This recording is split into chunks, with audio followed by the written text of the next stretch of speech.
aller se coucher. S'il mangeait plus que Révérend Moon, il était torturé par sa conscience. Il pensait donc qu'il valait mieux s'éloigner. Donnez-moi 7 ans, s'il vous plaît.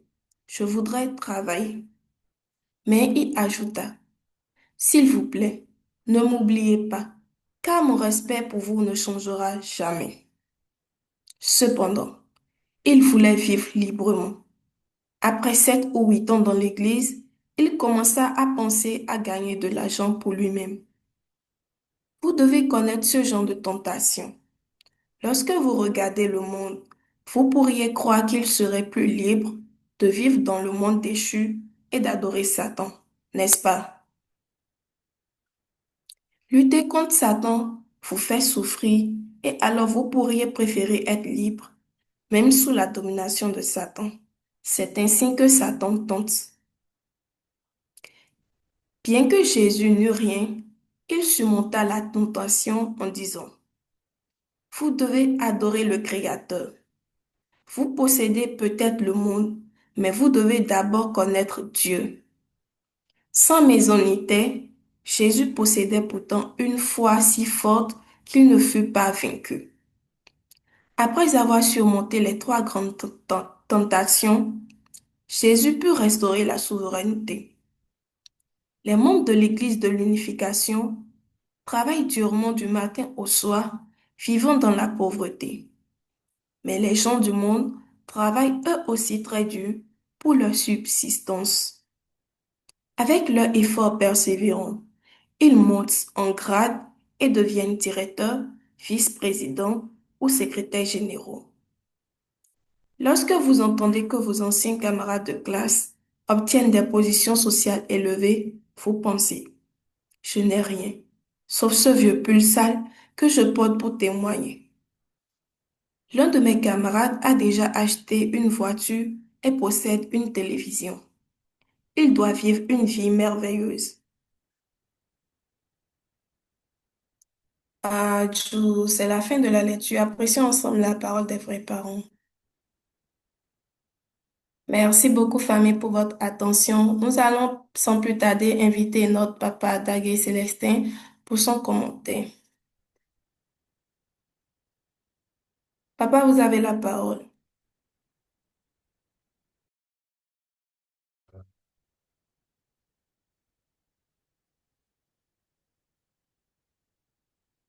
Bonjour, chers leaders nationaux. Bonjour, chers conseillers nationaux. Bonjour, chers leaders à divers niveaux. Bonjour à toutes et à tous connectés dans le Zoom.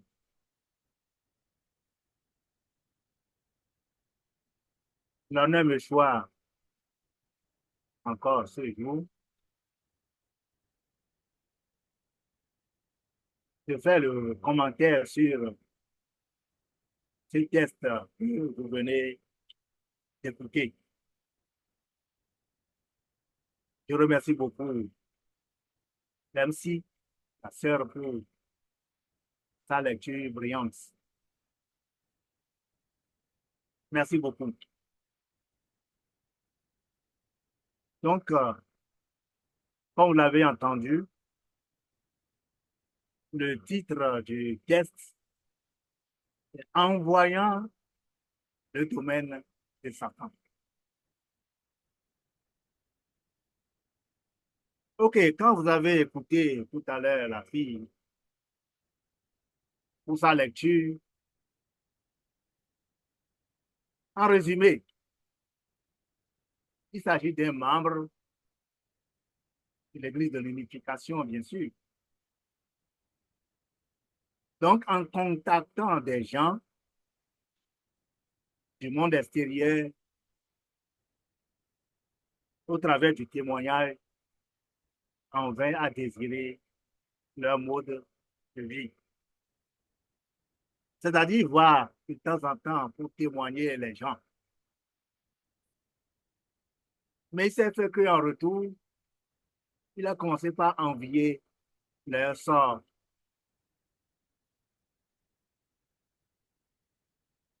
Donc, sa tête a commencé par tourner. Avoir un emploi, être vraiment indépendant et vivre librement comme les gens du monde. Donc sa tête a commencé par tourner comme ça. Pourquoi ces idées? Par suite, pour le membre en question,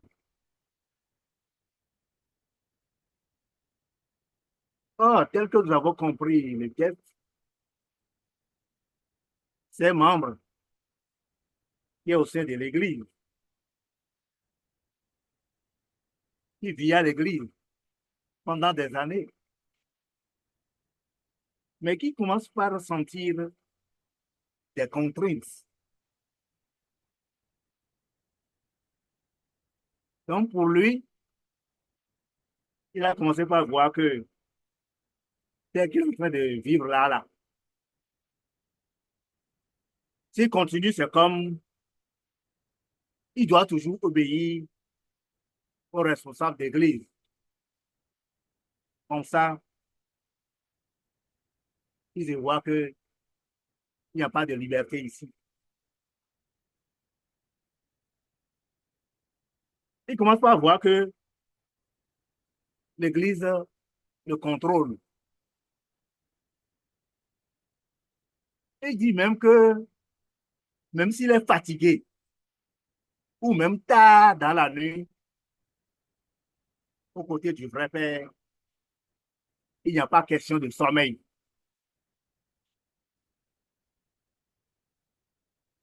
Donc,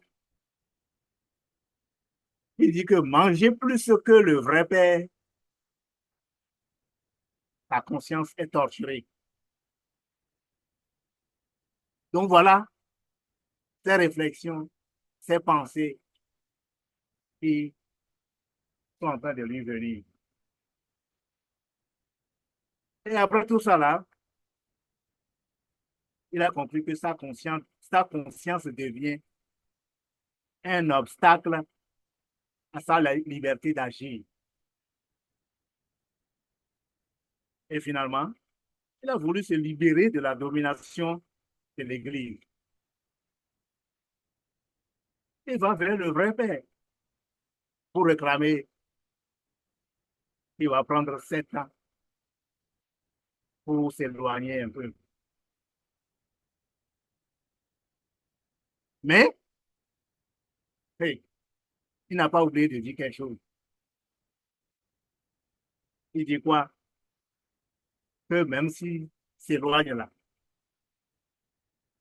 il n'aura pas à oublier le respect qu'il a envers le vrai Père. Que ce respect ne changera jamais. Donc, vous voyez des genres de tentations au niveau du membre. Et on peut même élargir à tous les niveaux.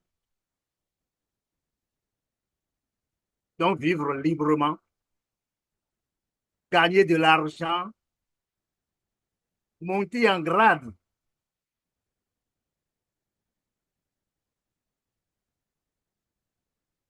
C'est-à-dire avoir des positions sociales bien élevées.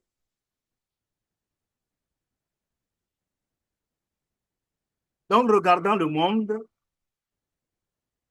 pour lui, il croit que il serait vraiment libre de vivre dans le monde déchu et d'adorer Satan.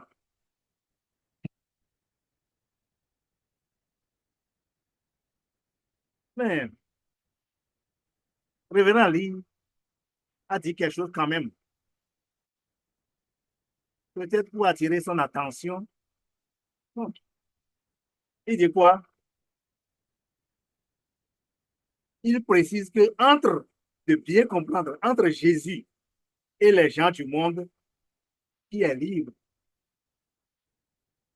une question pour chacun de nous et à chacun de répondre. Si nous voyons, si nous analysons la vie de Jésus, son parcours jusqu'à aujourd'hui. Est-ce qu'il est libre ou pas? Et si nous prenons le pauvre Lazare aux côtés du riche, nous avons compris à travers la Bible, beaucoup comprenaient plus que moi, dans le monde spirituel. Lazare est, le riche est libre sur la terre, mais le pauvre n'est pas libre. Mais dans le monde spirituel, qui est libre?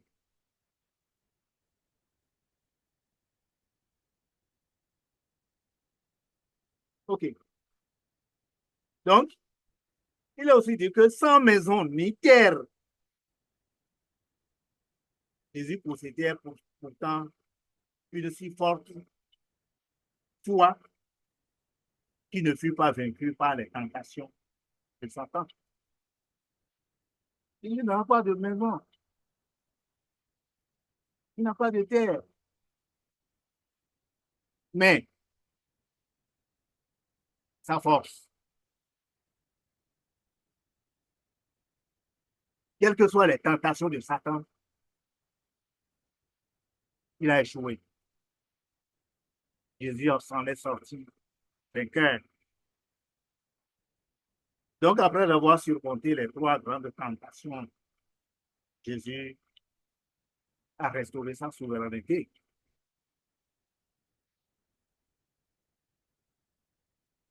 Donc, traversons toujours le document du révérend Lee.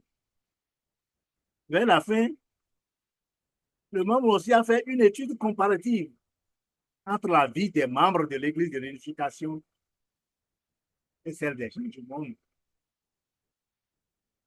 Il dit que pour les membres, ils travaillent dur matin et soir.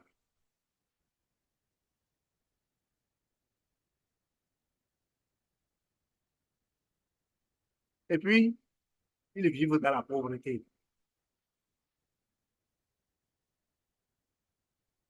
Maintenant, il dit que pour les gens du monde, ils travaillent très dur pour leur subsistance.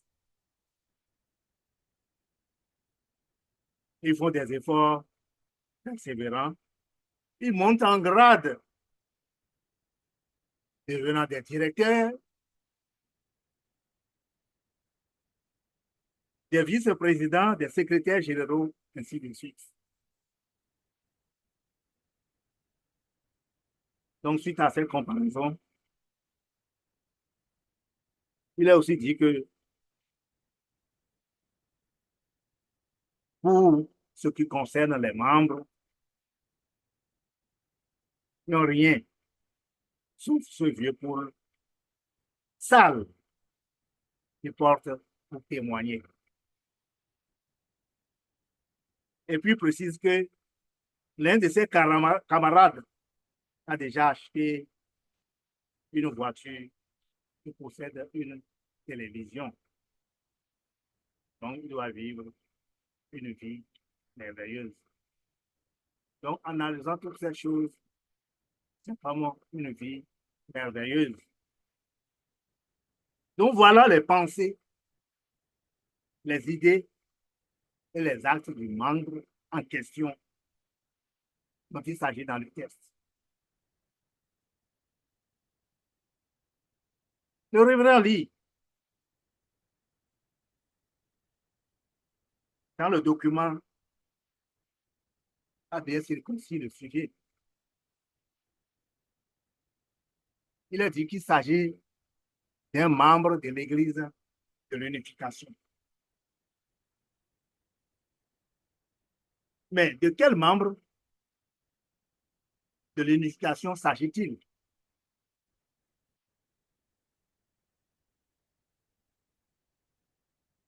Est-ce un membre qui a reçu les cours préliminaires? Est-ce un membre qui a fait les séminaires classiques? Séminaire de 2 jours, séminaire de 7 jours, 21 jours, 40 jours. On peut commencer par se répondre à cette question. Puisque chaque séminaire tel que nous connaissons, je ne vous apprends rien, quand vous faites un séminaire, ça vous élève à un niveau où vous commencez par vous trouver très distant du mal.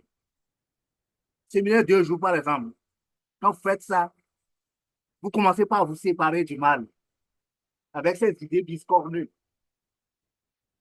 à un degré de 45 degrés, un niveau de 45 degrés. Si vous faites ce séminaire de 7 jours, vous êtes déjà à 90 degrés.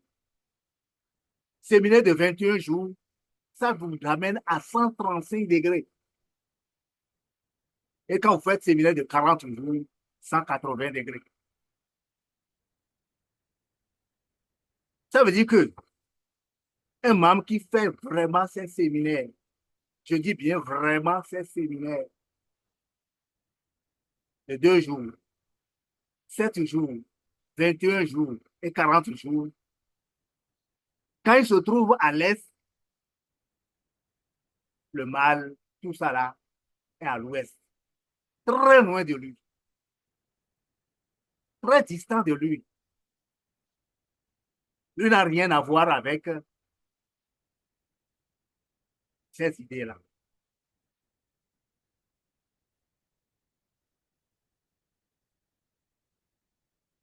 Alors, quand il continue, après ces séminaires, il fait la bénédiction, finit avec les étapes et a bien réussi la cérémonie de 3 jours avec son partenaire.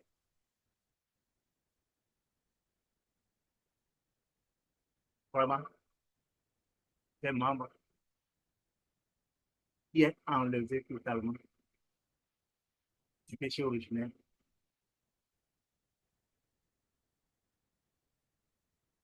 Alors, toujours à ce niveau, quand on continue, ce n'est pas tout.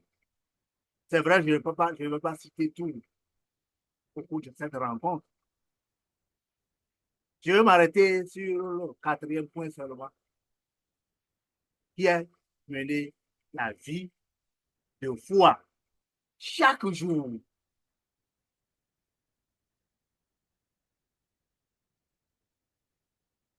Alors, au fur et à mesure que la vie de foi est en train d'être, la pratique de la tradition céleste évolue, il y a la vie du témoignage, la vie de l'enseignement.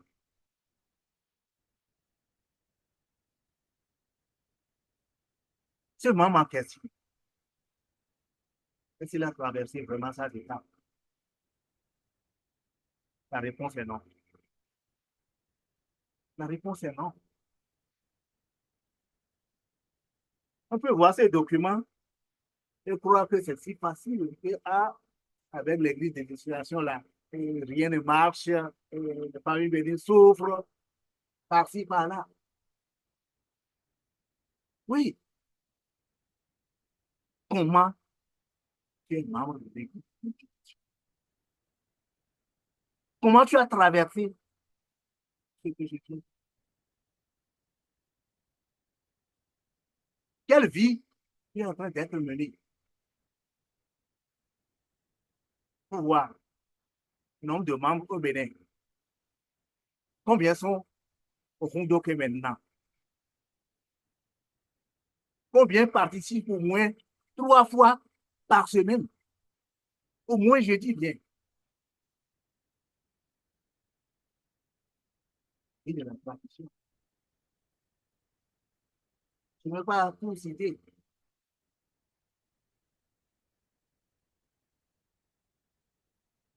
Et ce qui est aussi fondamental, le témoignage.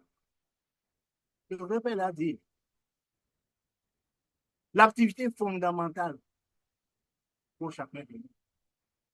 Je ne le dis pas parce que je suis expert dedans, mais je me rappelle tout ça là.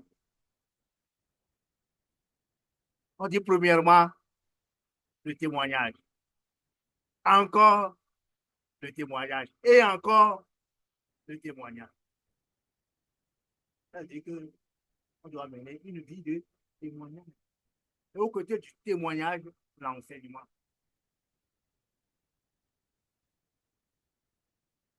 Comment nous témoignons? Est-ce que nous enseignons vraiment? C'est vraiment des questions. Voici, c'est au fur et à mesure que vous enseignez là, vous donnez à quelqu'un et vous prenez aussi. Vous enseignez quelqu'un, mais vous vous enseignez.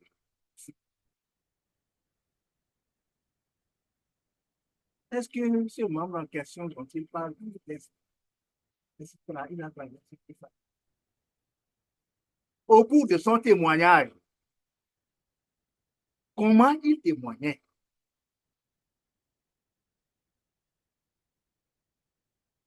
C'est donc le problème.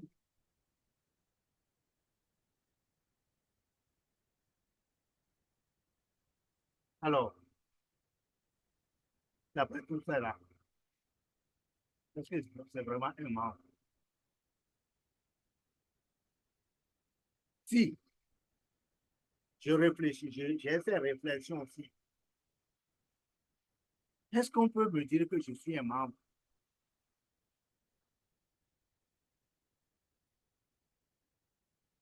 Non,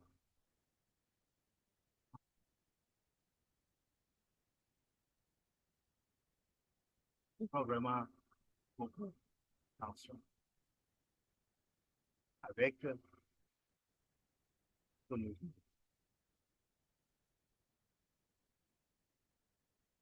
Alors, pour finir mon commentaire, je vais faire un petit témoignage.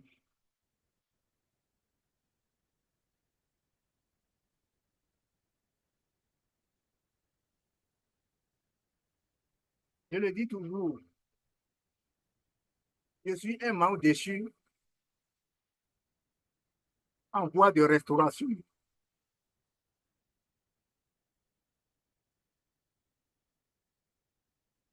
Alors, le témoignage, c'est quoi? Il y a certains actes, certaines paroles qui m'ont permis d'être ici jusqu'à aujourd'hui.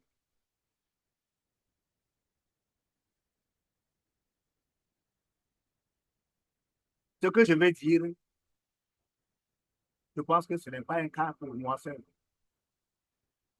Beaucoup ont traversé ces cas-là aussi. Ou bien, peut-être d'une autre manière. Mais je vais le dire à titre de rappel pour conclure avec un conseil pour certains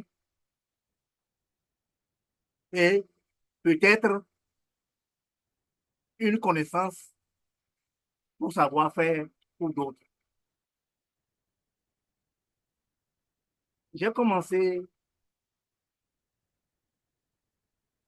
l'église de l'unification en 92.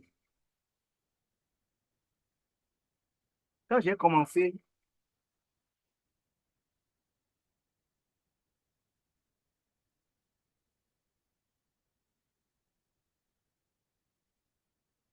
ça n'a pas été facile. Ça n'a pas du tout été facile.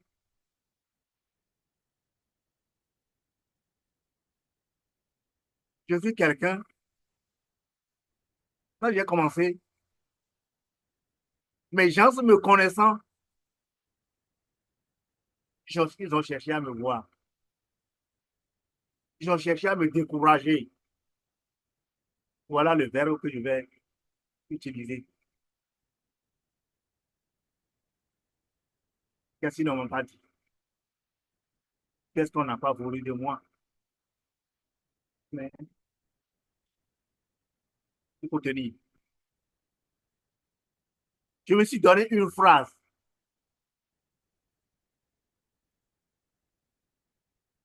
Aucune grue, quelle que soit sa puissance, ne peut jamais m'enlever.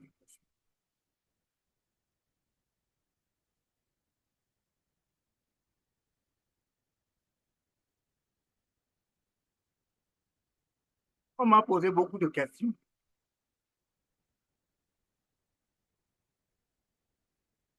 Je suivais religieusement.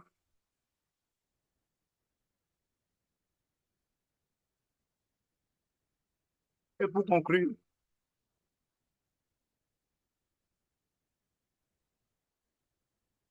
ils ont prononcé,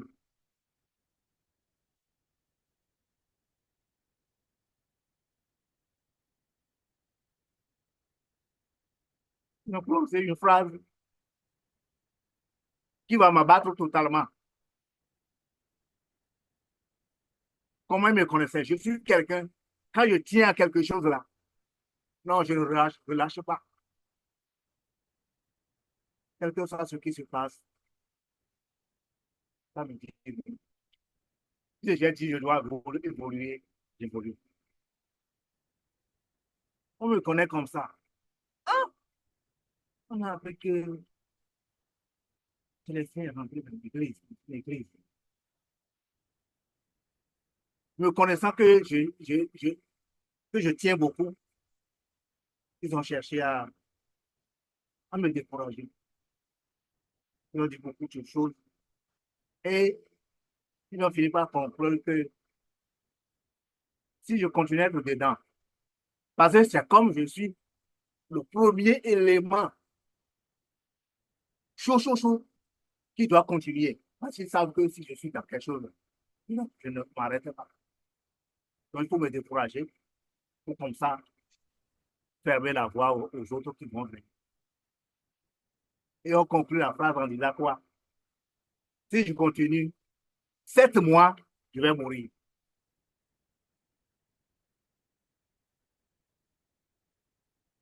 C'est là qu'ils ont conclu leur phrase. Je n'ai pas beaucoup parlé. Quand j'ai pris la parole, j'ai dit, bon, dans 7 mois, je vais mourir. Ce n'est pas grave. 7 mois, c'est déjà beaucoup. Que si je meurs, ce sera une bonne mort pour moi.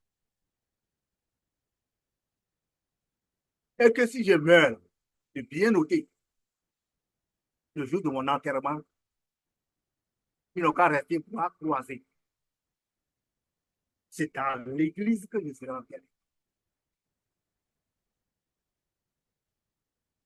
Quand on leur dit de faire quelque chose, ils n'ont pas fait. Mais si on ne leur dit rien, de rester croisés, de me voir, on va m'enterrer. C'est ça seul que j'ai dit. Pour ceux qui ont. Et quelqu'un, le grand parmi eux tous, une parole pour dire, ah, là où il est allé là. Non, laissons-le comme ça parmi nous. Et j'ai continué. En 2012, j'ai été choisi comme directeur départemental. Et je suis là jusqu'à aujourd'hui. Je vais pas quitter le mouvement, non. Il faut transmettre le bâton à quelqu'un d'autre. Il ne faut pas être toujours là. Et un an après, ils ont appris que, ah, il paraît qu'il est devenu directeur départemental. J'étais rentré et ils ont commencé par me parler. Et, ah, il paraît que ça évolue. Hein. Vous êtes maintenant directeur départemental. J'ai dit oui. Bon, ça veut dire quoi? J'ai expliqué. On dit, mais et vous gagnez combien? Et le véhicule qu'on vous a touché. J'ai dit problème de salaire dont vous parlez, c'est un secret professionnel. Et c'est pour tout. Et je dis, vous parlez de véhicule. Non, moi, je n'ai pas véhicule, j'ai avion. Quand tu mets l'avion où? Je dis, oui, s'il y a un lieu où l'avion va atterrir, ici, là, vous allez me voir venir avec ça. C'est fini. Je dis, ah, il est encore comme ça. OK, bon, merci. C'est fini. Alors, pourquoi je dis ces genres de choses? Je l'ai dit avant de commencer que je suis un homme déchu en voie de restauration. Je ne suis pas plus que personne parmi vous. Donc, je l'ai dit pour revenir maintenant vers le membre qui a parlé là. Ses pensées, ses paroles, ses actes. Hmm, c'est sérieux. Si vraiment tout ce parcours dont j'ai parlé, un membre a traversé tout ça là, est-ce qu'il peut avoir ses pensées? Est-ce qu'il peut avoir ses paroles, ses actes? C'est juste simplement pour nous demander que quand nous sommes quelque chose, sachons les pensées que nous avons développées,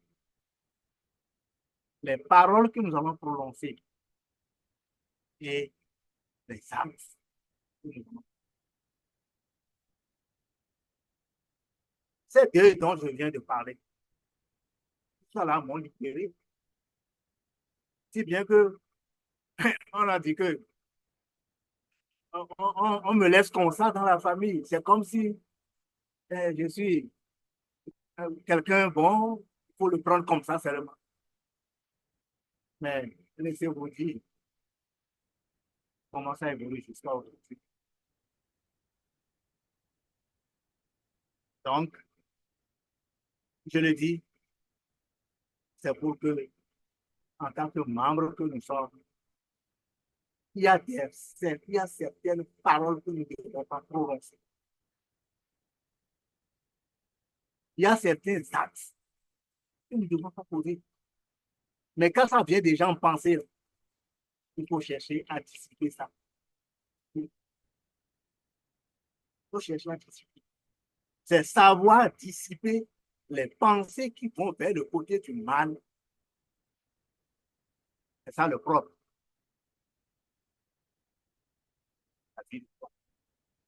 Ce conseil que moi je tiens à donner à chacun. Vous connaissez mieux que moi. Donc, pour conclure, je reviens à ma dernière phrase que je prononce très souvent. Nous sommes dans ce monde, mais nous ne sommes pas de ce monde. Nous sommes dans ce monde, mais nous ne sommes pas de ce monde. Alors, chers leaders à divers niveaux, chers membres, merci beaucoup pour mon écoute. Alors, je fais à chacun de vous que vous pensez bien, que vous pensez, vous prenez soin de vous et qu'il y ait bonne journée pour chacun de nous. Je vous remercie.